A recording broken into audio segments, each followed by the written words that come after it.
Shalom to all viewers of the Word of Hope. Today I will share a reflection on the Word of God with you all. The title of today's Word of Hope is Why, Where, How. In the book of Judges 6 verse 13 to 15 says, "Pardon me, my Lord," Gideon replied, "but if the Lord is with us, why has all this happened to us? Where are all his wonders that our ancestors told us about when they said, 'Did not the Lord bring us up out of Egypt?' But now the Lord has abandoned us and given us to the hand of Midian." The Lord turned to him and said, "Go in the strength you have and save Israel out of Midian's hand. Am I not sending you?" "Pardon me, my Lord," Gideon replied, "but how can I save Israel? My clan is the weakest in Manasseh, and I am the least in my family." Gideon was filled with questions. God called him to deliver Israel from the Midianites, but he was skeptical and saw nothing but problems. In Judges 6 verse 12, when the angel of the Lord appeared to Gideon, he said, "The Lord is with you, mighty warrior." God might have declared that Gideon was the valiant warrior, but Gideon thought of himself as weak and incapable.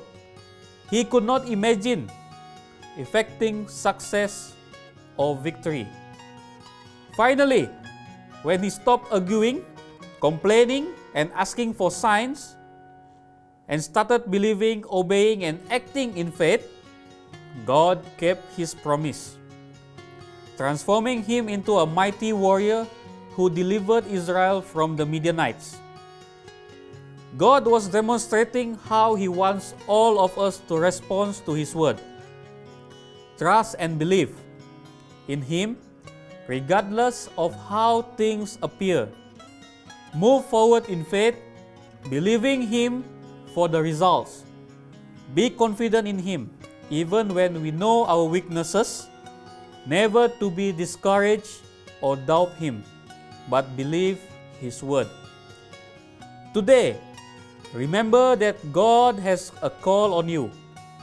He is with you and promise to never leave or forsake you. With him at your side, there is no reason to be discouraged, afraid, or worried. You don't have to be concerned about the size of your problems or the number of tasks you face.